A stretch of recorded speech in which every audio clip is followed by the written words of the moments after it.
በዛሬው ቪዲዮ ላይ እጅግ አስደናቂ ውጤትን የሚሰጣችሁን የጉግል ጀሚናይ 3ን ተጠቅማችሁ ውሏችሁን የምትቀይሩበት ገቢም የምታገኙበትን አስገራሚ የአርቲፊሻል ኢንተለጀንስ በነፃ ማግኘት የሚቻለውን የጀሚናይ 3 ቱል ሙሉ ነገር አሳያችኋል። እኔ ለምሳሌ ለተቋሜ ለአንድ ፕሮዳክት እንደዚህ አይነት ፎቶ መስራት ያስችለኛል፣ እንደዚህ አይነት ቪዲዮዎችን መስራት የሚያስችለኝ ቱል ነው። ይሄ ብቻ ሳይሆን ቢዝነሴ ላይ ድክመት ካለ ድክመቶችን የሚነግረኝ፣ ኤናይ ላይ ስፖርት መስራት ከፈለኩ የሚያግዘኝ፣ የፈለኩትን ማድረግ የሚያስችለኝ ቱል ነው። በነፃ የምታገኙት ሁላችሁም ስልክ ላይ። ኤአይን እንኳን ተጠቅማችሁ ባታቁ ይሄንን የጀሚናይ 3 የጉግልን ፕሮዳክት ተጠቅማችሁ በቀጥታ ቀናችሁን ውሏችሁን እጅግ ውጤታማ ለማድረግ ለስራችሁ እንዲሁም ለቢዝነሳችሁ የተሻለ ውጤትን ለማግኘት የሚጠቅማችሁን የጀሚናይ 3 እነዚህን የመሳሰሉ የሚገርሙ ሰው የሚመስሉ ፎቶዎች እስከ መስራት እንደው ምናልባትም ፕሮፋይል ፒክቸራችሁ ሩ ካልሆነ የሰርግ ፎቶ እንኳን ካልነበራችሁ ሙሽራዎች ሆናችሁ ባትነሱ የተለያዩ ፎቶዎችን በዚህ መልክ ኢንሃንስ አድርጋችሁ መስራት የሚያስችላችሁን። ይሄ ብቻ ሳይሆን ደግሞ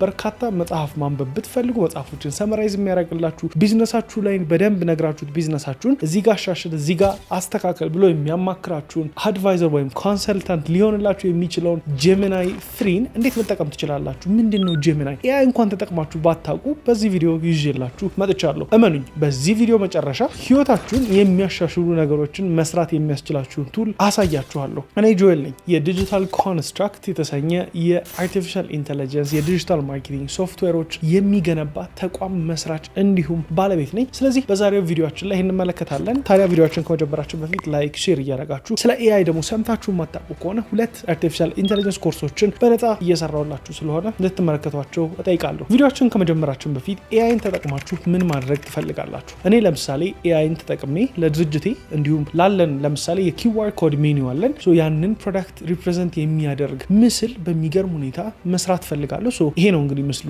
የሰራሁት። በቪዲዮ መጨረሻ እናንተም ደግሞ ይሄንን አይነት ነገሮች መስራት ያስችላችኋል። ይሄ አንድ ነገር ነው። በጣም በርካታ ነገሮች እንመለከታለን። በድምጽ ማዘዝ ትችላላችሁ፣ በጽሁፍ ማዘዝ ትችላላችሁ። ፕሮምፕቶች እንዴት እንደምትሰጡ በተወሰነ መልክ እንመለከታለን ማለት ነው። የመጀመሪያው ጥያቄ እንግዲህ ኤአይን ዲፋይን ካደረግን በኋላ ጀሚናይ 3 ምንድነው ነው የምትሉኝ። ጀሚናይ እንግዲህ የጉግል ቱል ነው። ኢሜጆችን አናላይዝ ማድረግ የሚችል ያ ማለት ፎቶዎችን ብታስገቡለት ምስሎቹን አይቶ ይሄ ፎቶ እንዲህ ነው ብሎ ይነግራችኋል። ምስሎቹን ደግሞ ሰጣችሁት ይሄንን ፎቶ እንደዚህ ቀይረው ካላችሁት በቀላሉ የሚቀይርላችሁ ቱል ነው። እሱም ብቻ ሳይሆን በጽሁፍ ብታናግሩት በጽሁፍ የሚመልስላችሁ፣ አማርኛን አቀላጥፎ የሚናገር ቱል ነው። ከዛም በተጨማሪ በቮይስም የሚያዋራችሁ የአርቲፊሻል ኢንተለጀንስ ቱል ነው። በተለይ ለኢትዮጵያ እጅግ ጠቃሚ ነው። አማርኛን አቀላጥፎ ሌሎችም ቋንቋዎቻችንን የሚናገር በመሆኑ ይህንን ተጠቅመን እጃችን ላይ እያለ በርካታ ስራዎች መስራት ትችላላችሁ። ሐኪም ከሆናችሁ፣ ኢንጂነር ብትሆኑ፣ ኮምፒውተር ሳይንስ የምትሰሩ ሰዎች፣ ቪዲዮ ኤዲተሮች፣ ብቻ ልዘርዝረው እንጂ ምንም ሙያ ውስጥ ብትሆኑ የሚጠቅማችሁ ነገር ነው። በነፃ የቀረበ የጉግል ፕሮዳክቶች ምን ያህል ውጤታማ እንደሆኑ ታውቃላችሁ። ታዲያ ወደ ጀሚናይ ከመግባታችን በፊት ጀሚናይ ምን ማድረግ ይችላል፣ ምን ማድረግ አይችልም የሚለውን ደግሞ ጠቀስ ላድርግላችሁ። ጀሚናይ እንግዲህ በደንብ ሪዝን ያደርጋል። ያ ማለት ይሞግታችኋል። አንድ ሀሳብ ብትሰጡት ይሄ ሀሳብ በዚህ ልክ ነው፣ በዚህ ልክ አይደለም፣ ይሄን ሀሳብ ለኔ ይሆነኛል ካላችሁት እናንተ ምን ይዛችኋል፣ ይሄ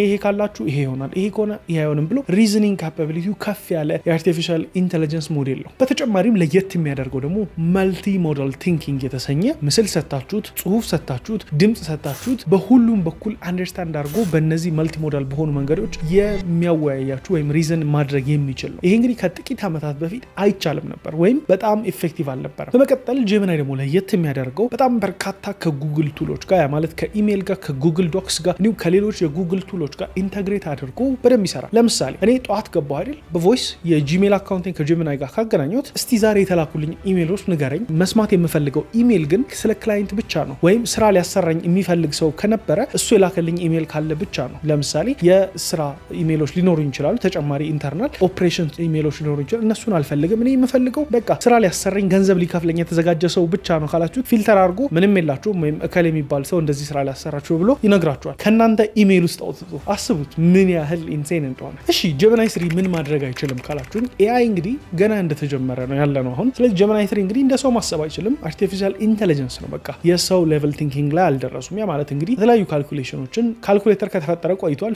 ከሰው በላይ እንግዲህ ካልኩሌተሮች በፍጥነት መደመር መቀነስን ይችላሉ፣ ሰው ማድረግ የማይችለውን። ያ ማለት ግን ሰዎችን የሚበልጣሉ ማለት አይደለም። ስፔሲፊክ ነገሮች ላይ ጎበዝ ናቸው፣ ግን እንደ ሰው ለማሰብ ሪዝኒንጋቸው የሰው ደረጃን አልደረሰም። ሁሉንም ነገርም አያቅም ኤአይ። በተጨማሪ ደግሞ ሃሉሲኔትም ያደርጋል። ቢያቅም የመዘባረቅ ነገር አንዳንድ ጊዜ ሊኖር ይችላል። ለዛ ነው ከታች ጽሁፍ ከተመለከታችሁ ሁሉንም ነገር ልክ ላይሆን ይችላል፣ ጀሚናይ ሊሳሳት ይችላል የሚለው ያለው። ስለዚህ ሃይብሪድ በሆነ መንገድ ከሰዎች ጋር ይሰራል ማለት ነው። ዛሬ ይሄንን ጀሚናይ ተጠቅማችሁ በርካታ ዩዝ ኬዞችን ትሰራላችሁ። ከዛ ውስጥ እንግዲህ ከዚህ በፊት የተጠቀማችኋቸውን ነገሮች በደንብ ታካፍሉኝ። እኔ እንግዲህ የተለያዩ ፎቶዎች እንደዚህ ጀነሬት አድርጌያለሁ። ለተቋሞች ለምወዳቸው ብራንዶች ሁሉ እንደዚህ አይነት ሪዲዛይኖችን ሰርቼላችኋለሁ። ሶ ጀሚናይ ነፃ ነው። ነገር ግን ነፃ ሲባል በቀን ውስጥ ሊሚት ይሰጣችኋል። ከፍላችሁ እንድትጠቀሙ ይፈለጋል። በሚያሳዝን ሁኔታ ከኢትዮጵያ አይሰራም። ግን እንደ ኤልኤም አሪና የተሰኙ ሳይቶችን በመጠቀም በነፃ አክሰስ ማድረግ ትችላላችሁ። which is ብዙ አይነት አማራጮች ስላሉ ምንም ችግር የለውም። ወይም እንደ ሂግስፊልድ አይነት ነገር ግን ክፍያዎችን ይጠይቃሉ እነሱ። ሶ በነፃ ግን በቀን ያላችሁ ሊሚት ተጠቅማችሁ ደግሞ መጨረሻ ላይ እንዴት በነፃ መጠቀም እንደምትችሉ አሳያችኋለሁ። Gemini is about to change the way you Gemini is one of the best AI chatbots. Gemini 3.0 is a fantastic model.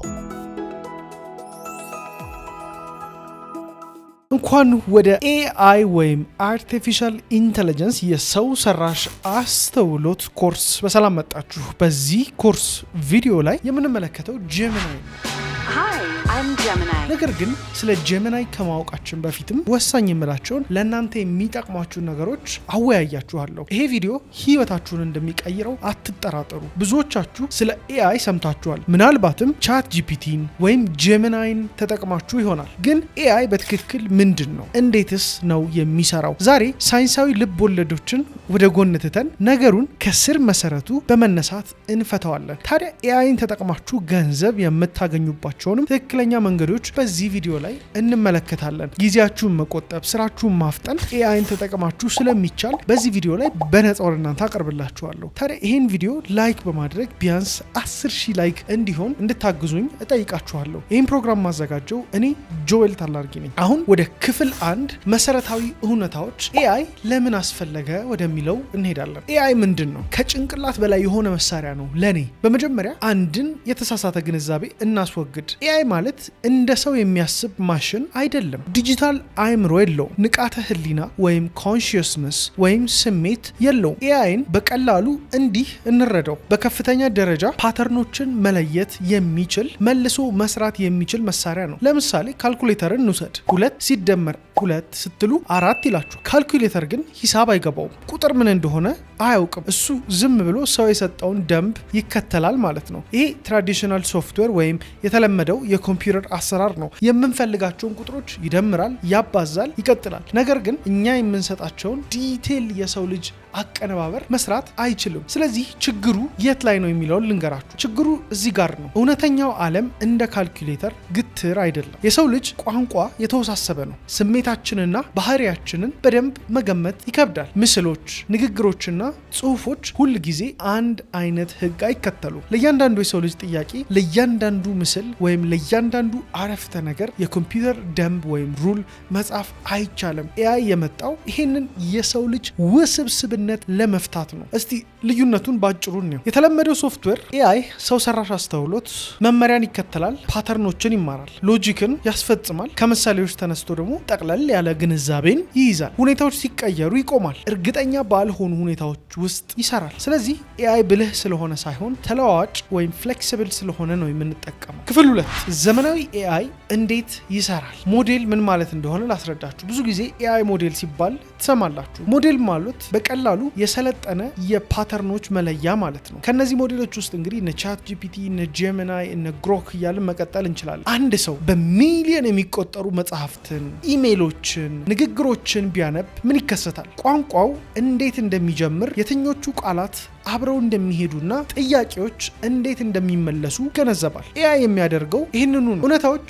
በቀላሉ አይሸመደዱ፣ ይልቁንም የቃላትን ስታቲስቲክሳዊ ግንኙነት ያጠናል እንጂ። ከዚህ ውስጥ እንግዲህ ቶክን ወይም ኤአይ ቃላትን እንደኛ አያዩ፣ ጽሁፎችን ወደ ቶክን ይከፋፍላሉ። ቶክን ማለት የቃላት ስባሪ ወይም ሙሉ ቃል ሊሆን ይችላል። ለምሳሌ መረዳት የሚለውን ቃል መረዳት ብሎ ሊከፋፍለው ይችላል። ኤአይ የሚተነበየው ቃል በቃል ሳይሆን ቶክን በቶክን ነው። ለዚህ ነው አንዳንድ ጊዜ ትንሽ የቃላቱ ለውጥ በምናደርግበት ጊዜ ውጤቱ የሚቀያየረው። ስለዚህ ሌላኛው የምናጠራው ነገር AI ለምንድነው በልበ ሙሉነት የሚሳሳተው? ሲሳሳት በደንብ ነው የሚሳሳተው። ይሄ በጣም ወሳኝ ነጥብ ነው። AI ስህተት አይሰራም ብላችሁ የምታስቡ ከሆነ አሁኑኑ ወደ ጄሚናይ ወይም ChatGPT ከታች ስትወርዱ AI ሊሳሳት ስለሚችል ደግማችሁ ተመልከቱት ይላችኋል። AI ስህተት ሲሰራ አላውቅም የሚል ደንብ የለውም። የቃላት የመከታተል እድላቸው ወይም ፕሮባቢሊቲ ከፍተኛ ከሆነ ብቻ መልሱን በልበ ሙሉነት ይሰጣል። ያልነበረ መረጃ መፍጠር ወይም መዋሸት ሃሉሲኔሽን ይባላል። ይሄ የሚሆነው AI ስለሚዋሽ ሳይሆን ያለ ንቃተ ህሊና ግምት ስለሚገምት ነው። ይሄን ደግሞ የሰው ልጆች ብቻ ነው ያላቸው። በመቀጠል ስለ ጄሚናይ ከመሄዳችን በፊት ማወቅ ያለባችሁ ወሳኝ የሆነው ነገር ፕሮምፕት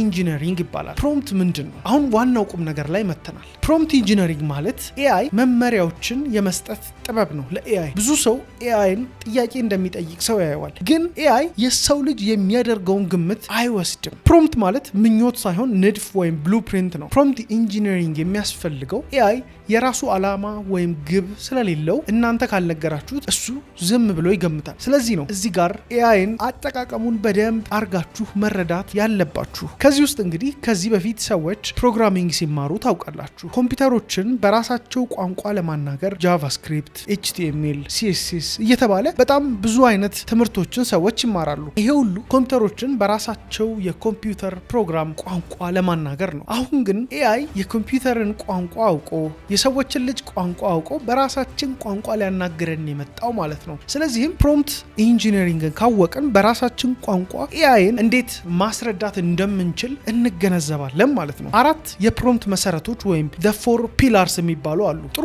ፕሮምፕት 4 ነጥቦችን መያዝ አለበት። የመጀመሪያው ታስክ ወይም ስራው ነው። ምን እንዲሰራ ትፈልጋለህ? ሁለተኛው ደግሞ ኮንቴክስት ነው። ሁኔታው ለማን ነው? ለምን ዓላማ ነው? ሶስተኛው ደግሞ ኮንስትራንት ወይም ገደቦች፣ ምን ማድረግ የለበትም፣ ምን ያህል ይርዘም የሚለው ነው። አራተኛ ደግሞ ፎርማት ወይም ቅርጽ የምንለው ነው። በሰንጠረዥ ይሁን ወይስ በዝርዝር እያለን የምናስረዳበት። ክፍል 4 ስራን ወይም ታስክ የመለየት ጥበብ። ትልቁ ስህተት ሰዎች AIን ስለ ማርኬቲንግ ንገረኝ ይሉታል። ይሄ ስራ ወይም ታስክ አይደለም፣ ርዕስ ወይም ቶፒክ ነው። AI እዚህ ጋር ግራ ይጋባል። ላብራራ፣ ላስተምር ወይስ ስትራቴጂ ልንደፍ ብሎ ይጠይቃል። ይሄ ግምት ደግሞ ጥራቱን ይቀንሰዋል። ስለዚህ አሁን የምንመለከተው ደካማ ወይስ ጠንካራ የAIን ታስክ እንዴት እንደምናዘው እንመለከታለን። ደካማ የሆነ አንድ ሰው የሚጠይቀውን ጥያቄ ስለ AI ላሳያችሁ። በመጀመሪያ ለምሳሌ ስለ AI አብራራልኝ ብላችሁ ጽሁፍ ስትጠይቁት በጣም አጭር ነው፣ ግልጽም አይደለም። ስለዚህ የሚመልስላችሁ መልስ ድክም ያለ መልስ ወይም ዊክ አንሰር ይሆናል። ግን ይሄንን ራሱ ጥያቄ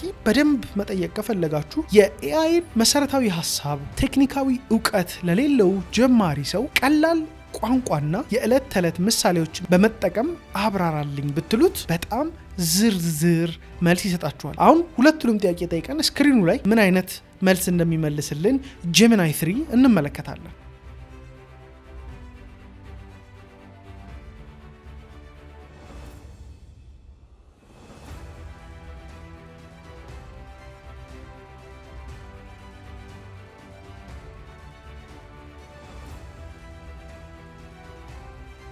ልዩነቱን አያችሁት? ሁለተኛ ላይ ስራው ኤክስፕሌን እንዲሁም ደግሞ ቢጊነር ስትሉት ደግሞ ለማን እንደሆነ እንዲሁም ደግሞ ምሳሌ ስትጠይቁት መንገዱን በግልጽ አስረድቷቸዋል። ስለዚህ የተሻለ መልስ አገኛችሁ ማለት ነው። ሌላ ወርቃማ ህግ አለ። አንድ ስራ ለአንድ ፕሮምፕት መሆን አለበት። አንድ ላይ አትደራርቡበት። AIን አብራራ፣ ምሳሌ ስጠኝ፣ ስክሪፕት ጻፍልኝ፣ እንዴት ብር እንደሚሰራበት ንገረኝ ካላችሁት ሁሉንም በደካማ ሁኔታ ነው የሚሰራው። ማድረግ ያለባችሁ ግን በመጀመሪያ እንዲያብራራ አዘዙት። በመቀጠል ለዛ ማብራሪያ ምሳሌ እንዲሰጥ ጠይቁት። ይሄ ኮንትሮል ወይም ቁጥጥር ይባላል። አሁን ደግሞ የፕሮምፕት ኢንጂነሪንግ መሰረቶችን እንመለከታለን። በመጀመሪያ አውድ ወይም ኮንቴክስት፣ ለማን፣ ለምን፣ እንዴት የሚለውን በደንብ እንመልከት። ታዲያ ይህንን ትምህርት በምትወስዱ ሰዓት እኔ ያዘጋጀሁላችሁ PDF አለ። ይሄ PDF እንግዲህ በዚህ ኮርስ ላይ የሚያጠነጥን ሲሆን እያንዳንዱ የኮርሱን ኖቶች ለመያዝ ይጠቅማችኋል። ከዚህም ደግሞ ኤክስፓንድ አድርጋችሁ እንድትማሩበት በቀጥታ ኮርሱ ኢሜይላችሁ ላይ እንዲደርሳችሁ እዚህ ጋር የማስቀምጠው ሊንክ ላይ ወይም ደግሞ ዲስክሪፕሽን ላይ የሚኖረው ጋር ኢሜይልና ስልክ ቁጥራችሁን በማስገባት በቀጥታ እዛ ላይ ይደርሳችኋል። በነፃ ማግኘት ትችላላችሁ። በተጨማሪም ደግሞ ከአርቲፊሻል ኢንተለጀንስ ጋር የተያያዙ ጠቃሚ ቲፖች፣ ገንዘብ የሚሰሩ ባቸውን አዳዲስ መንገዶች በዚህ ኢሜል አድሬሳችሁ ላይ የምልክላችሁ ይሆናል። የቴሌግራም ቻናላችን ላይ ሼር እናደርጋቸዋለን ሊንኮቹን። እሺ ስንጀምር ታዲያ አውድ ወይም ኮንቴክስት ለማን ለምን እንዴት አልኳችሁ። ስራውን እንግዲህ ታስክ ለኤአይ መንገር ብቻ በቂ አይደለም። ብዙ ሰዎችም እዚህ ጋር ይሳሳታሉ። ለምሳሌ ለጓደኛችሁ ምግብ አምጣልኝ ብትሉት ጓደኛችሁ ምን አይነት ምግብ፣ ከየት፣ ለስንት ሰው የሚሆን፣ በስንት ብር ልግዛ ብሎ ይጠይቃችኋል። ኤአይ ግን እነዚህን ጥያቄዎች አይጠይቅም። ዝም ብሎ እየገመተ ይነግራችኋል። አውድ ወይም ኮንቴክስት ማለት ኤአይ ፈጽሞ የማይጠይቃችሁን ጥያቄዎች አስቀድሞ መመለስ ማለት ነው። ይሄም የተሻለ ውጤት ያለው መልስ እንዲኖራችሁ ይጠቅማል።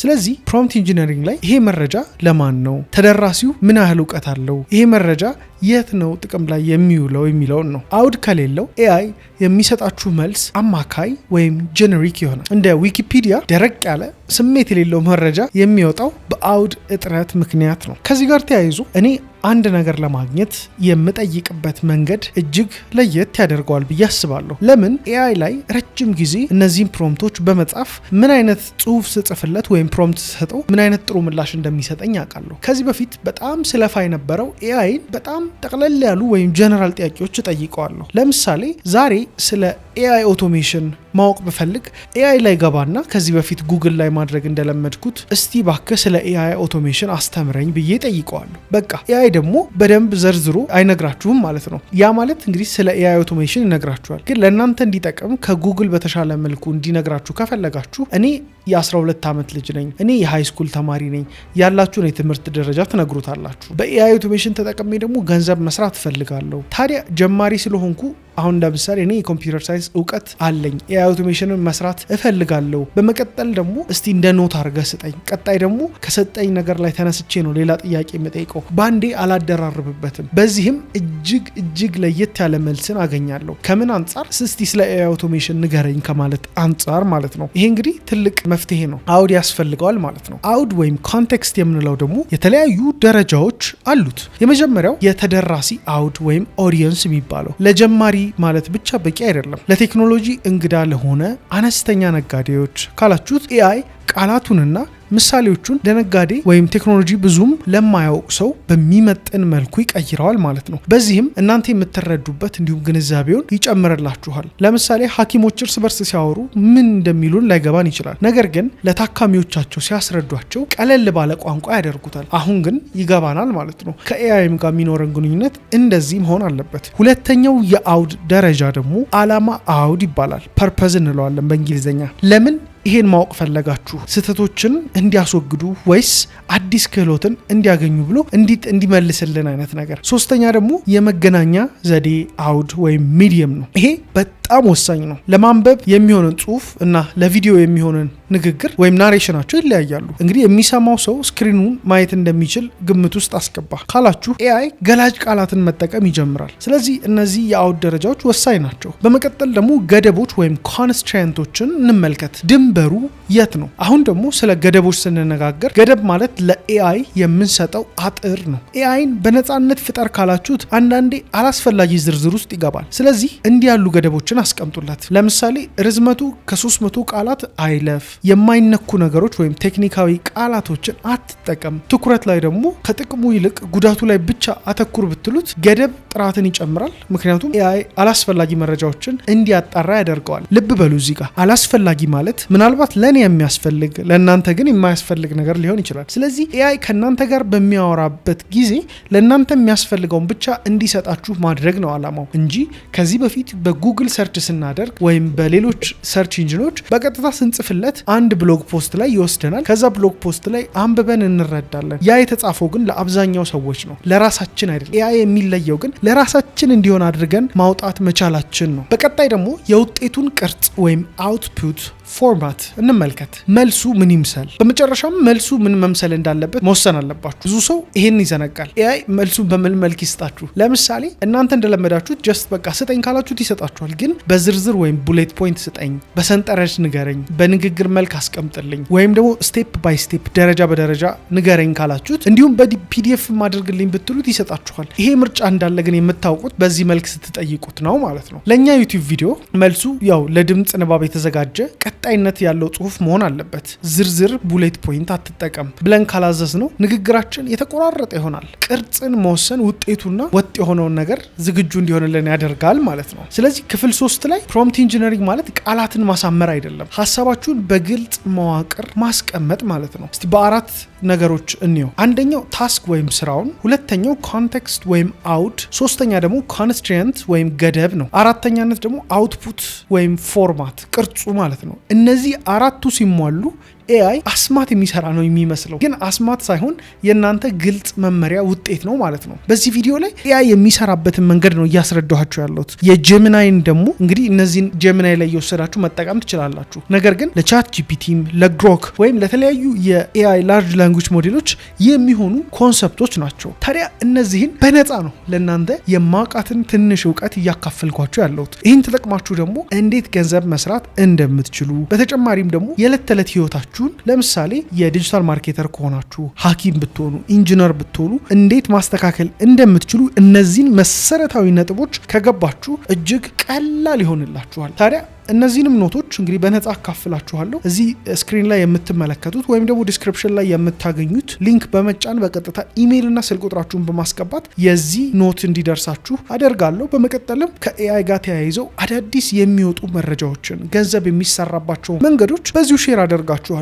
የቴሌግራም ቻናላችንን መቀላቀል እንዳትረሱ። ቪዲዮ እየጠቀማችሁ ከሆነ ታዲያ ይሄን ቪዲዮ ላይክ እያደረጋችሁ ሀሳብ አስተያየታችሁን ጻፉልኝ። ክፍል 4 ስለ ኤአይ መሳሪያዎች አጠቃላይ እይታ ወይም ኮንሰፕቹዋል ኦቨርቪው እናድርግ። መሳሪያ ወይም ደግሞ ሞዴል ምንድን ናቸው? መሳሪያ ቱል ሲሆን ሞዴል ደግሞ ያው ሞዴል ነው። ግን ሁለቱ ምንድን ነው ልዩነታቸው? አሁን ፕሮምፕት መጻፍ ከለመድን በኋላ ብዙ ሰዎች የሚጠይቁት ጥያቄ አለ። የትኛው የኤአይ መሳሪያ ነው የተሻለው? ለምሳሌ ያክል ቻት ጂፒቲ ወይስ ጀሚናይ ወይስ ግሮክ? ይህን ለመረዳት መጀመሪያ አንድን ነገር መለየት አለብን። መሳሪያውና ሞዴሉ የተለያዩ ናቸው። ለምሳሌ በስልካችሁ ላይ ያለው የካልኩሌተር አፕሊኬሽን ኢንተርፌስ እና በኮምፒውተራችሁ ላይ ያለውን ብትወስዱ ቅርጻቸው ቢለያይም ውስጥ ያለው የሂሳብ ቀመር ወይም ሎጂክ አንድ ነው። ቻት ጂፒቲ ወይም ጀሚናይ መሳሪያዎች ወይም ኢንተርፌሶች ናቸው። ውስጣቸው ያለው አስተዋይነት ግን ላርጅ ላንጉጅ ሞዴል ይባላል። መሳሪያውን የሚያደርገው መመሪያ የምንሰጥበት ሳጥን ያዘጋጃል፣ መልሱን ያሳያል፣ የቀድሞ ንግግሮቻችንን ያስታውሳል። ስለዚህ የየትኛው ብራንድ ተጠቃሚ ነኝ ከሚለው በላይ መመሪያ ወይም ፕሮምፕት ምን ያህል ግልጽ ነው የሚለው ይበልጥ ወሳኝ ነው። ምክንያቱም መመሪያችሁ ደካማ ከሆነ ማንኛውንም መሳሪያ ብትጠቀሙ ውጤቱ ደካማ ነው የሚሆነው። ኤአይ ግራ መጋባትን አይፈታም። አንድ ትልቅ እውነት ልንገራችሁ ከዚህ ጋር የእናንተ ሀሳብ ግልጽ ካልሆነ ምንም አይነት ፕሮምፕት ብትሰጡት አዲስ መሳሪያ አይረዳችሁም። ኤአይ ግልጽነትን ያጎላል ወይም ክላሪቲን አምፕሊፋይ ያደርጋል ይሉታል። በተቃራኒው ደግሞ ግራ መጋባትንም እኩል ያጎላባችኋል። መሳሪያው የእናንተን አስተሳሰብ እንደ መስታወት ማድረግ የሚችል ነው። ስለዚህ እንግዲህ ኤአይ በአጠቃላይ ይሄ ነው። ክፍል 4 ላይ ስለ መሳሪያዎች አጠቃላይ እይታ ወይም ኮንሰፕቹዋል ኦቨርቪው ያደረግ ነው። ከዚህ ጋር ተያይዞ ኤአይ ስታክ የሚባል እጠቀማለሁ እኔም። ከዚህ በፊት እንግዲህ ፕሮግራሚንግ ላይ የተለያዩ የስታክ አይነቶች አሉ። ለምሳሌ ያክል መርን ስታክን ብናይ በውስጡ የተዘረዘሩ አይነት ቱሎች አሉ። ፕሮግራመር ስትሆኑ ለባክ ኢንድ ወይም ለፍሮንት ኢንድ የምትጠቀሟቸው የተለያዩ ስታኮች ይኖራሉ። ልክ እንደዛ ወደ ኤአይም ስንመጣ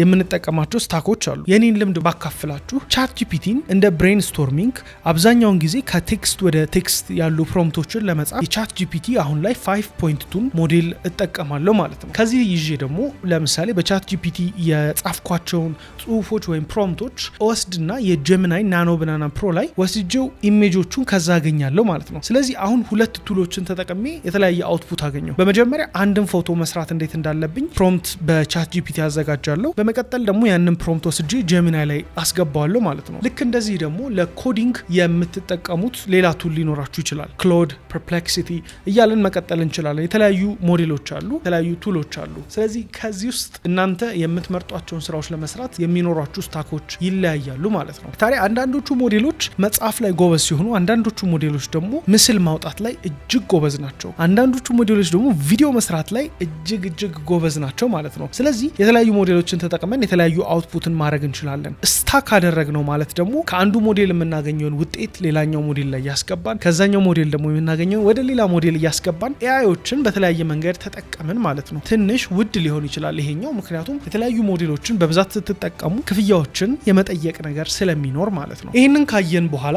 የክፍል 5 የሚወስድን በቀጥታ ስለ ጄሚናይ በጥልቀት መረዳት ነው። ጄሚናይ ምንድን ነው? አሁን ወደ ጄሚናይ እንምጣ። ጄሚናይን እንደ አንድ ተራ ቻትቦት ብቻ አትዩት። ጄሚናይ የሞዴሎች ቤተሰብ ነው። የጉግል ዋና ዓላማው ጄሚናይን ሲሰራ መልቲ ሞዳል ወይም ብዙ ዘርፈ ስሜት እንዲኖረው አድርጎ ነው። መልቲ ሞዳል አስተሳሰብ ማለት ምን ማለት ነው? አንድ ሰው ስለ ድመት ሲማር ቃሉን ብቻ አይማርም። የድመትን ምስል ያያል፣ ድምጿን ይሰማል፣ ባህሪዋን ያውቃል። ቀደምት የኤአይ ሞዴሎች ጽሁፍ ላይ ብቻ ያተኮሩ ነበሩ። ምስል ወይም ድምጽ ሲጨመርባቸው እንደ ተጨማሪ ተቀጥላ ነበር የሚያዩት። ጄሚናይ ግን ከመሰረቱ ሲሰራ ጽሁፍን፣ ምስልን፣ ኮድን እና ድምጽን እንደ አንድ ወጥ መረጃ አድርጎ እንዲያገናኝ ተደርጎ ነው የሰለጠነው። ለዚህ ነው አንድን ምስል አይቶ በዝርዝር ሊያብራራላችሁ ወይም አንድን ድምጽ ፋይል ተረድቶ ሊያጠቃልል ይችላል። ሌላኛው ከጄሚናይ ጋር ተያይዞ የተለያዩ የሞዴል መጠኖች አሉት። ናኖ፣ ፕሮ፣ አልትራ እየተሰኙ ጄሚናይ በተለያዩ መጠኖች ይመጣል። ይሄም የንግድ ማስታወቂያ ሳይሆን የቴክኒክ ምርጫ ነው። ናኖ ትንሹ ነው ወይም ፈጣን ነው። በስልካችን ላይ በቀጥታ ይሰራል። ለቀላል ስራዎችና ለፈጣን ማጠቃለያዎች ይመረጣል። ፕሮ ደግሞ መካከለኛ ነው። ለማስተማር፣ ለምርምር፣ ለይዘት ፈጠራ ሚዛናዊ የሆነ አቅም አለው። አሁን እኛ እየተጠቀምንበት ያለው አይነት ነው። አልትራ ደግሞ ትልቁ በጣም ውስብስብ ለሆኑ የሎጂክ ስራዎች፣ ለረጅም ትንተናዎች ይሰራል። በጣም በርካታ ዴታዎችንም በሰከንዶች ውስጥ አናላይዝ ያደርጋል። አስተውሉ፣ ትልቅ ሞዴል ሁልጊዜ የተሻለ ነው ማለት አይደለም። በደንብ የተጻፈ መመሪያ ያለው ትንሽ ሞዴል መጥፎ መመሪያ ካለው ትልቅ ሞዴል የተሻለ ስራ ይሰራል። ታዲያ ጄሚናይን ስንረዳ እንደ አንድ ሰው ሳይሆን የብዙ መረጃዎችን ግንኙነት እንደሚረዳ ሲስተም አድርገን ማየት አለብን። የእናንተ ስነ ስርዓት መዋቅር የውጤቱ ጥራት ይወስነዋል ማለት ነው። አሁን ከዚህ ጋር ተያይዘን የጉግል ጄሚናይን ለማግኘት በቀጥታ gemini.google.com ብላችሁ ማግኘት ትችላላችሁ በብራውዘራችሁ ላይ። አይ ስልክ ላይ ነው የምንጠቀመው ካላችሁ ደግሞ ፕሌይ ስቶር ወይም አፕ ስቶር ላይ በመሄድ ጄሚናይን ከዚህ ሎጎ ጋር ታገኙታላችሁ። ታዲያ በርካታ ከዚህ ጋር የተመሳሰሉ ስላሉ በጉግል LLC ዴቨሎፕ የተደረገውን ነው የምትመርጡት። ታዲያ ጄሚናይን ፊት ለፊት ስትከፍቱት የምታገኙት ባዶ ኢንተርፌስ ነው። በመቀጠል አስክ ጄሚናይ 3 የሚል ወይም ደግሞ ከዛ የተሻለ ሞዴል ይመጣላችኋል ማለት ነው። እዛ ላይ ጽሁፍ ታስገባላችሁ። ቅድም ስለ ፕሮምፕት ኢንጂነሪንግ በደንብ የተማርነው እዚህ ጋር ስለምናስገባው ጽሁፍ በደንብ እንዲገባን ነው። ታዲያ ከዚህ ጋር ተያይዞ ወደ ታች ዝቅ ስንል የማይክሮፎን ምልክት አለ። ታዲያ ጄሚናይን በማይክሮፎን በመጫን የእናንተ ጋር እንዲያዋራችሁ ወይም ጥያቄያችሁን በቮይስ በድምጽ መልክ መስጠት የሚያስችል ቦታ ነው። በመቀጠል ከጎን ደግሞ ፋስት ሚል ይመጣል። ፕሮ፣ ቲንኪንግ እና ፋስት የሚሉት እንግዲህ የተለያዩ አሁን የተመለከትናቸው የሞዴል አይነቶች ናቸው። ከዛ ጋር ተያይዞ ምን እንደሚሰሩ ይዘረዝራል። እኛ እየተጠቀምን ያለነው ጄሚናይ 3 እንደሆነ ከላይ ይጠቅሳል። በመቀጠል ፋስት የሚለው ጋር በፍጥነት እንደሚመልስ ቀጥታ የሆነ ጽሁፍ ያስቀምጣል። ቲንኪንግ የሚለው ደግሞ ኮምፕሌክስ የሆኑ ታስኮችን ሶልቭ ለማድረግ ነው። ፕሮ የሚለው ደግሞ ለረጅም ሰዓት እንደሚያስብና አድቫንስድ የሆኑ ማትስና ኮዶችን እንደሚሰጣችሁ ያደርጋል። ስለዚህ እኔ ለምሳሌ ጄሚናይን ኮድ እንዲጽፍልኝ ከሆነ የምጠይቀው ፕሮ ሞድ ላይ አድርጌ እጠይቀዋለሁ ማለት ነው። እንዲሁም ደግሞ ከባድ የማትስ ረቂቆችን የምጠይቀው ከሆነ ቲንኪንግ ሞድ ላይ አደርገዋለሁ። ስለዚህ እንደምትጠይቁት ጥያቄ ጄሚናይን ትነኩታላችሁ ማለት ነው። ከቀኝ በኩል ከማይክሮፎን አጠገብ ያለችዋን በመንካት በመቀጠል ቱልስ የሚል አለ እዛው ላይ። ከላዩ ላይ ዲፕ ሪሰርች፣ ክሪኤት ኢሜጅ እንዲሁም ካንቫስ ብሎ ሌላኛው ደግሞ ጋይድድ ለርኒንግ የሚለውን ያመጣል። ክሪኤት ኢሜጅ የሚለው ወይም የሙዝ ምልክት ያለው እንግዲህ የናኖ ባናና ፕሮ ምልክት ሲሆን እጅግ አድቫንስድ የሆነ ናኖ ባናና ፕሮን ደግሞ ተጠቅመን የጻፍናቸውን የሰራናቸውን ኢሜጆች ላስመልክታችሁ። ታዲያ እነዚህ ሁሉ ምስሎች በዚህ በናኖ ባናና ፕሮ የተሰሩ ሲሆኑ እጅግ ከእውነተኛ መለየት የማይቻል። እኔ ለምሳሌ እነዚህን ምስሎች ከእውነተኛና ኤአይ የሆነው የቱ ነው ብትሉኝ መለየት አልችልም። እንግዲህ ኦንላይን ላይ እዛው ቻት ጂፒቲ፣ ጄሚናይ፣ ግሮክ ሌሎቹ ላይ በማስገባት ምስሎቹ በኤአይ ነው የተሰራ ወይስ አይደለም ብዬ ጠይቄ ካልሆነ መለየት ይከብደኛል። ከላይ ደግሞ የምትመለከቱ ዲፕ ሪሰርች የሚለው ረዘም ያለ ጥልቅ ትንታኔ እንዲኖራቸው የምትፈልጉትን ነገሮች በዚህ ትጽፋላችሁ ማለት ነው። ሌላኛው የፕላስ ምልክቷን በመጫን የተለያዩ ፋይሎችን፣ ምስሎችን፣ ፒዲኤፎችን ማስገባት ትችላላችሁ። ከዚህም በመቀጠል ፕሮምፕቶችን የምታስገቡት ይሄንን ለምሳሌ አንድ ፒዲኤፍ አስገብቼ ያንን ፒዲኤፍ በመጫን እዚህ ፒዲኤፍ ላይ ያለውን ነገር አስረዳኝ ብለው ፒዲኤፉን በሰከንዶች ውስጥ አናላይዝ አድርጎ ይነግረኛል ማለት ነው። ከዚህ ፒዲኤፍ ውስጥ 20 ገጽ ቢሆን በ5 መስመር ዋና ዋና ነጥቦቹ ንገረኝ ብትሉት በሰከንዶች ውስጥ ያንን ያደርግላችኋል ማለት ነው። ይሄ እጅግ ጥሩ ነገር ሆኖ ተመልክቻለሁ። በመቀጠል የጀሚናይ ኢንተርፌስ ላይ በግራ በኩል ሴቲንግስ ኤንድ ሄልፕ የሚል አለ። እዚህ ላይ የተለያዩ ቱሎች ያመጣል። የመጀመሪያው አክቲቪቲያችሁ ነው። አክቲቪቲ ላይ የምታገኙት ከዚህ በፊት የጀሚናይ ጋር የጠየቃችኋቸውን ጥያቄዎች እንዲሁም ጀሚናይ አፕ ላይ የተደረጉ እንቅስቃሴዎችን ነው። ታዲያ ከዚህም በመቀጠል ደግሞ ኢንስትራክሽንስ ፎር ጀሚናይ የሚል አለ። ይህንን በምትነኩበት ሰዓት በቀጥታ ለጀሚናይ ዲፎልት ኢንስትራክሽን ነው ሁላችንም የሚኖረን። ነገር ግን ለጀሚናይ አንዳንድ ጊዜ አሁን እኔ የሚገጥመኝ ነገር አለ። ኤአዮች ሁሌ ከኔ ጋር ሲስማሙ እኔ የምላቸውን ብቻ ልክ ነህ ሲሉኝ ነው የሚሉት። ነገር ግን እኔ የምፈልገው እውነተኛ መልስ እንደሆነ እንዲሁም ትክክለኛ እኔን ጋይድ የሚያደርገኝ ነገር ነው የምፈልገው እላቸዋለሁ። እነዚህ ቱሎች ዋናው ዓላማቸው እናንተ ከነሱ ጋር ረጅም ሰዓት እንድታወሩ የማሸነፍ ስሜት ወይም ስራችሁን የማቅለል ስሜት እንዲሰማችሁ ብቻ ነው። ታዲያ አንዳንዴ ይሄ ሲሆን እኔ የማልፈልጋቸውን ውጤቶች አገኛለሁ። ከዚህም ተነስቼ እንደዚህ አይነት ፕሮምፕት አዘጋጀው። ይሄም እንግዲህ ጀሚናይ ከዚህ በኋላ የምጠይቅህን አንድ ፕሮምፕት አዘጋጅልኝ፣ የምጠይቅህን ስትመልስልኝ እውነተኛና ትክክለኛ በትክክል አቺቭ ማድረግ የምችለው እንዲሆንና የውሸት ነገሮችን አታስገባብኝ ብዬ በጽፍለት እሷን ፕሮምፕት ወስጄ እዚህ ጋር ባስገባ ሁሌ ያንን ፕሮምፕት ሪፈር እያደረገ ያመጣልኛል ማለት ነው። በመቀጠል ኮኔክትድ አፕስ የሚል አለ። እዛው ኮኔክትድ አፕስ የሚለው ላይ ጀሚናይ አክሰስ ትሰጡታላችሁ ማለት ነው። ለምሳሌ ጉግል ወርክስፔስ ብሎ ያመጣላችኋል። ጉግል ወርክስፔስ ላይ ጂሜል፣ ጉግል ዶክስ፣ ጉግል ኪፕ፣ ጉግል ታስክስ፣ ጉግል ድራይቭ፣ ጉግል ካላንደር እያለ ከታች የዩቲዩብ ሚውዚክን ጨምሮ የተለያዩ ቱሎችን አክሰስ ያደርጋል። ይሄ በሚሆንበት ሰዓት ጀሚናይ ኮኔክት እንዲያደርግ ፍቃድ ትሰጡታላችሁ ማለት ነው። ታዲያ ፍቃድ ሰጣችሁት ማለት የእናንተን ኢሜል ጀሚናይ ቀጥታ ያያል፣ የእናንተን ጉግል ድራይቭ ቀጥታ ይመለከታል። በዚህም መልሶቻችሁን ሲሰጥ ከነዚህ ላይ ተነስታችሁ ጀሚናይ እስቲ ዛሬ ምን ኢሜል ተልኮልኛል ብትሉት ኢሜላችሁን በርብሮ ይመልስላችኋል። እዚህ ጋር ጥሩም የሆነ ጥሩም ያልሆኑ ሁለት ነገሮች አሉ። የመጀመሪያው ስራችሁን እጅግ ያቀልላችኋል። ሁለተኛው ደግሞ ፕራይቬሲያችሁን ይጋፋችኋል። የእናንተን ኢሜል እንዲበረብር ፍቃድ ከሰጣችሁት ኢሜላችሁን ኤኒታይም ይመለከታል ማለት ነው። የባንክ አካውንቶቻችሁን፣ በኢሜል በኩል የምታደርጓቸውን ትራንዛክሽኖች፣ የጤና ሪፖርት ካላችሁ ጀሚናይ እነዚህን ሁሉ እውቀቶች ይይዛል ስለናንተ ማለት ነው። አሁን ይህንን እንዲያውቅ ካልፈለጋችሁ ይህንን አክሰስ በፍጹም መስጠት የለባችሁም ማለት ነው። ከዚህ ጋር ተያይዞ እዛው ሴቲንግ ኤንድ ሄልፕ የሚለው ላይ ዩር ፐብሊክ ሊንክ እንዲሁም ደግሞ ቲም ብሎ ያመጣላችኋል። ዩር ፐብሊክ ሊንክ የሚለው ደግሞ በምትጫኑበት ሰዓት እናንተ ከጀሚናይ ጋር የነበራችሁን አንድ ቻት ለምሳሌ ለሰው ሼር ማድረግ ብትፈልጉ ወዲያውኑ እሷን የመረጣት ፐብሊክ ሊንክ ያመጣል ማለት ነው። ቲም የሚለው ደግሞ ጀሚናይን በላይት ሞድ ነው ወይስ በዳርክ ሞድ ነው የምትጠቀሙት የሚለውን ያመጣል። ሌላኛው ተጨማሪ ኖትቡክ ኤልኤም የተሰኘው የጀሚናይ ሌላኛው ቱል ነው። እንግዲህ በጉግል ዴቨሎፕ የተደረገ ራሱን የቻለ ኖትቡክ lm.google.com ይሰኛል። ስለዚህ ራሱን የቻለ ቪዲዮ የምሰራላችሁ ይሆናል። ነገር ግን ኖትቡክ ኤልኤም እጅግ አድቫንስድ የሆነ ቱል ነው። እንድሰራላችሁ የምትፈልጉም ከሆነ ኮመንት ላይ አስቀምጡልኝ። ልታጠኑ ከፈለጋችሁ የተለያዩ ሪሰርቾችን ልትሰሩ ከፈለጋችሁ ከጀሚናይ በዋነኛነት የሚለየው በመጀመሪያ ሶርስ ትሰጡታላችሁ። የዛ ሶርስ ዋና ነገሩ ሊሆን የሚችለው የመጀመሪያው ዩቲዩብ ቪዲዮ ሊሆን ይችላል። ሌላኛው ሊንክ ሊሆን ይችላል። ፒዲኤፍ ኖት ካላችሁ እነሱ ሊሆን ይችላል። ታዲያ እሱን ካደረጋችሁ በኋላ በቀጥታ ያ ኖትቡክ እንደ ጀሚናይ ሲያዋራችሁ ለምሳሌ በዓለም ላይ ያለውን እውቀት በሙሉ ሰብስቦ ነው። ታዲያ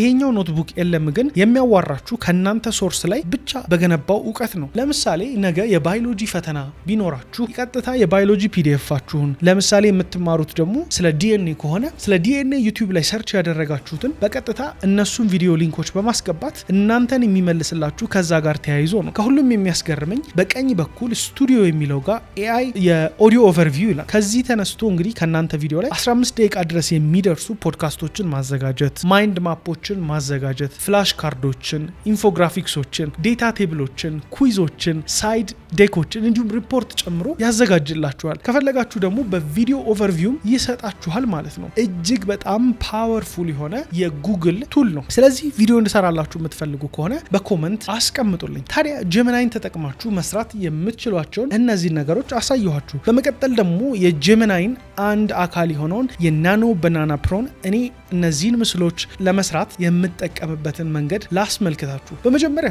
ምስሎቼን ተጋበዙልኝ፣ በናኖ ባናና ፕሮ በጀሚናይ የተሰሩትን። ስለዚህ በዚህ ምዕራፍ ላይ ደግሞ አሁን የምናየው ናኖ ባናና ፕሮን ተጠቅመን እንዴት መሸጥ የምንችላቸው በቃ ቢዝነሳችንን ልናሳድግበት የምንችላቸው ለተለያዩ ነገር መጠቀም የምንችላቸውን ምስሎች መስራት ነው። እነዚህ እንግዲህ ሃይፐር ሪሊስቲክ የሆኑ መለየት እስከሚያቅተን ድረስ እጅግ የተወሳሰቡ ምስሎች ናቸው። የተወሳሰቡ የሆኑት እንግዲህ በቃ ከእውነተኛው ጋር መለየት በእጅጉ ስለሚከብድ ነው። ዝም ብላችሁ ቆንጆ ልጅ ቢሮ ውስጥ ቁጭ ብላ ስላላችሁ ጽፋችሁ ይሄንን ፕሮምፕት የምታገኙት ምስል ያው ማንም ሰው ኤአይ እንደሆነ ያውቀዋል። ያ ማለት ማንም አይገዛው ማለት ነው። ገንዘብ ያለው ምስሉ እውነተኛ ሲመስል ነው። መብራቱ ሲስተካከል ወይም ሲኒማቲክ የሆነ የላይቲንግ ኮንዲሽን ሲኖረው ስሜት ሲኖረው ነው በአጠቃላይ። ታዲያ እነዚህ ምስሎች ኢትዮጵያ ውስጥ ጨምሮ የተለያዩ ጉዞ በማደርግባቸው ጊዜዎች አፍሪካስ ቢዝነስ ሂሮስ ፕሮጀክት ላይ በነበርኩበት ወቅት በሩዋንዳ እንግዲህ 1.5 ሚሊዮን የሚያሸልም መድረክ ላይ የተለያዩ ቢዝነሶች ኤአይ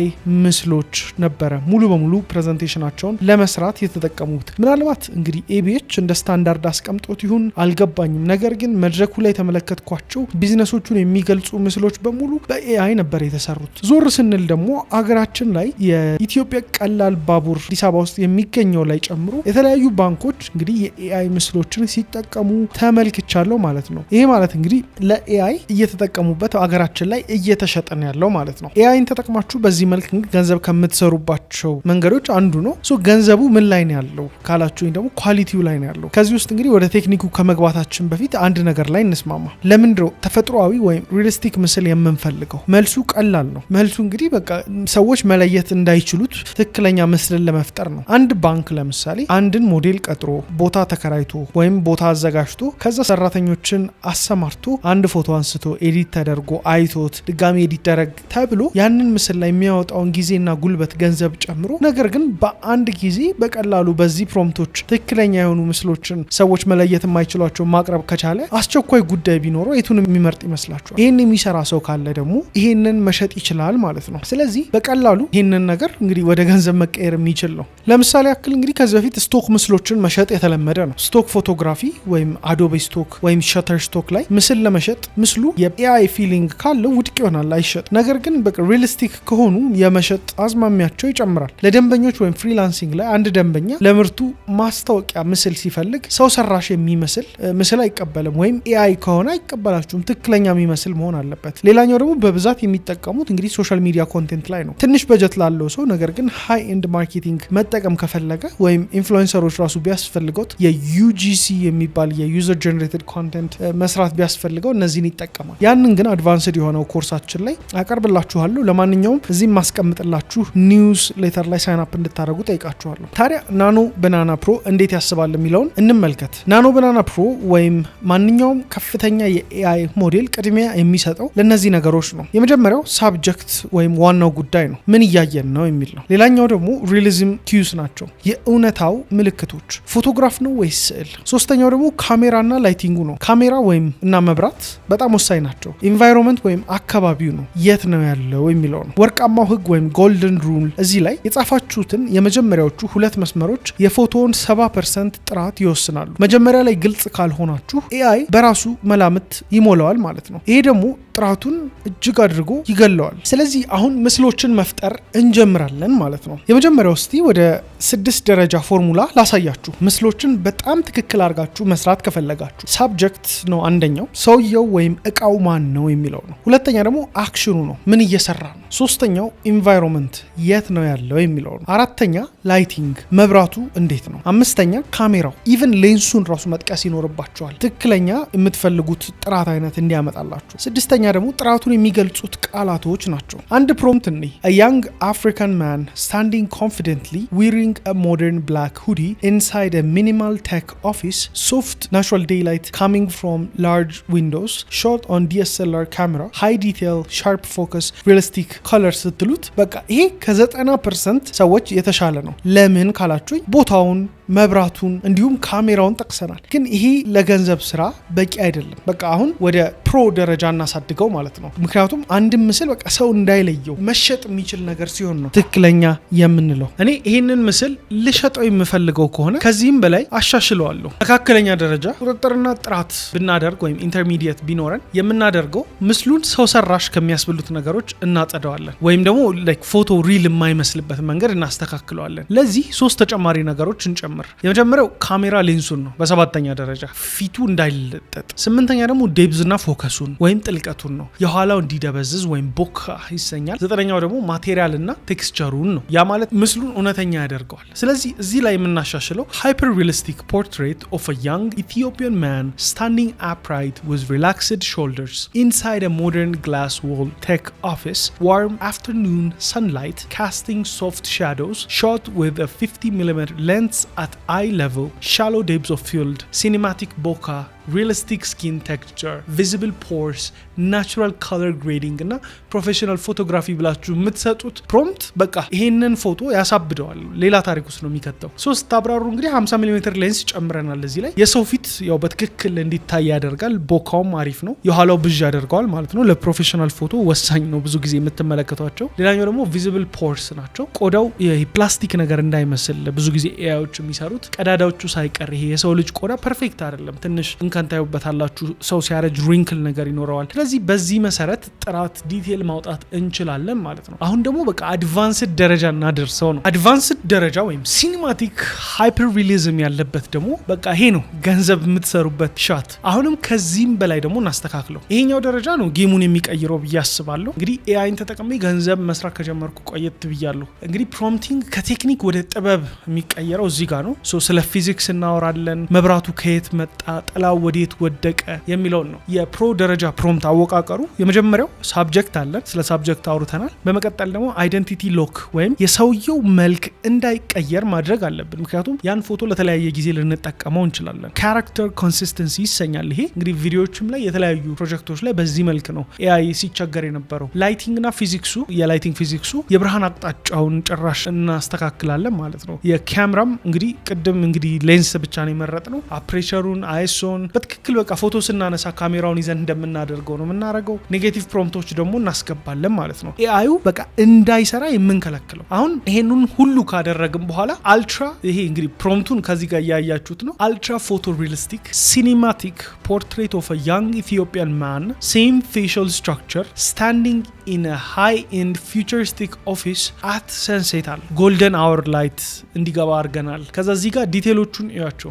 ፉል ፍሬም ካሜራ ላይ ነው፣ ሌንስ መርጠናል። ከዛ አፕሬቸሩን 1.8 ይሁን ብለናል። ናቹራል ስኪን ቴክስቸር ብለን በቃ ዘርዝረነዋል። ይሄ እንግዲህ በቃ በጣም አድቫንስድ ነው፣ ግን ከዚህም በላይ ደግሞ ማድረግ ይቻላል። ሶ ኔጌቲቭ ፕሮምፕት እዚህ ላይ ተጠቅመናል ማለት ነው። ካርቱን፣ ኢሉስትሬሽን፣ አኒሜ፣ ፕላስቲክ ስኪን እነዚህን የዘረዘርናቸው በሙሉ እንዳይገባ ብለን ማለት ነው። አሁን እንግዲህ ሪም ላይት ያለው በሰውየው ትከሻ ላይ ያለውን የብርሃን መስመር ፈጠረልን። ሌላ ደግሞ የጨመርነው f1.8 አፕሬቸር ያለው በኋላ ያለውን ነገር በደንብ አደበዘዘው ማለት ነው። እንግዲህ አፕሬቸሩ በቀነሰ ቁጥር ነው ይሄን እየተፈጠረ የሚመጣው። ካሜራ ሌንሶችም ላይ ይሄ አፕሬቸር ሲቀንስ እንግዲህ ዋጋቸውም ጨመር ይላል። አፕሬቸሩ ከፍ እያለ የሚመጣው እንግዲህ ቤዚክ ሌንሶች እየሆኑ ነው። ሶ ቪዚብል ፖሮች፣ ፋይን ሄር ያልነው ፊቱ ላይ ያሉትን ትንንሽ ጸጉሮች ሳይቀር ዲቴሎችን ያመጣልናል።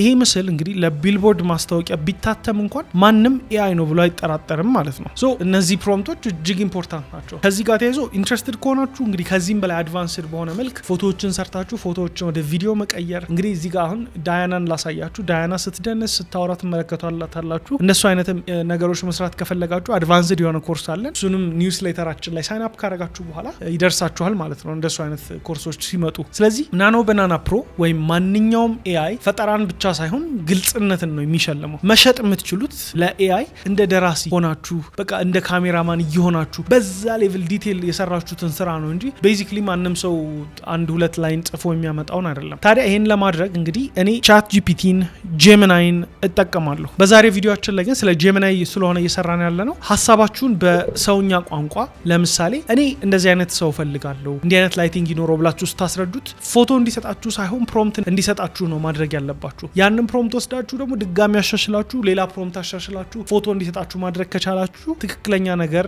ማግኘት ትችላላችሁ ማለት ነው። የጄሚናይ 3 ኮርስ እንበለው። የጄሚናይ 3 እንዴት ነበረ? ጄሚናይን ተጠቅማችሁ በርካታ ነገሮችን መስራት እንደምትችሉ ተመልክታችሁታል። አሁን ላይ እንግዲህ በኪሳችሁ ይዛችሁ እየዞራችሁ ያላችሁት እንግዲህ ፕሮፌሰር አቅም ያለውን በቃ ብዙ ፕሮፌሰሮችን ይዛችሁ እንደምትሄዱ ቁጠሩ በእያንዳንዱ ሙያ ላይ። ታዲያ ይሄን ነገር ይዞ ሰው እንዴት ይተኛበታል? አጠቃቀሙን በደንብ ማወቅ አለበት። ብታቁም ደግሞ በዚህ ልክ አድቫንስድ በሆነ ነገር አሁን ጄሚናይን ከዚህ በፊት የምታውቁ ከሆነ ኤአይን ባታውቁ ራሱ ይህን ቪዲዮ ከተመለከታችሁ በኋላ በትክክል ከተገበራችሁት በእጅጉ ብታደርጉ በተለየ መልኩ ራሳችሁን ታሻሽላላችሁ። በየቀኑ የዕለት ተዕለት ኑሯችሁም ላይ ኤአይ ያግዛችኋል ብዬ አስባለሁ። እኔ ጆኤል ታላርጊ ነኝ። ከኤአይ ጋር እጅግ ፍቅር ካላችሁ በቪዲዮ መጨረሻ ላይ ይሄን እየጠቀስኩ ያለሁት እንግዲህ ስለ ኤአይ ማወቅ እንፈልጋለን ካላችሁ ኢሜል አካውንታችሁን ሳይን አፕ የምታደርጉበትን ዌብሳይት አስቀምጬ በኢሜላችሁ ደግሞ ስፔሲፊክ የሆኑ ለእናንተ የሚጠቅሟችሁን ነገሮች የማግዝበት የኒውስሌተር ፕሮግራም ስላዘጋጀው እዛ ላይ ጆይን አድርጋችሁ ስፔሲፊክ ይሄ ቪዲዮ መጨረሻ ላይ ላሉ ሰዎች ብቻ የሚደርስ ስለሆነ ሳይን አፕ አድርጋችሁ እዛ ላይ እንገናኛለን። እልክላችኋለሁ በነፃ ምንም አይነት ክፍያም አልጠይቃችሁም። ይህን ቪዲዮ የሚያዘጋጀውላችሁ በነፃ ነው። እንደምታዩት ጆኤል ታላርጊ ነኝ። ከእናንተ የምፈልገው እንግዲህ ላይክ፣ ሰብስክራይብ እንድታደርጉ ወደ 200,000 ሰብስክራይበር የምንሄድበትን ግስጋሴ እንድታግዙ ነው። ይመቻችሁ።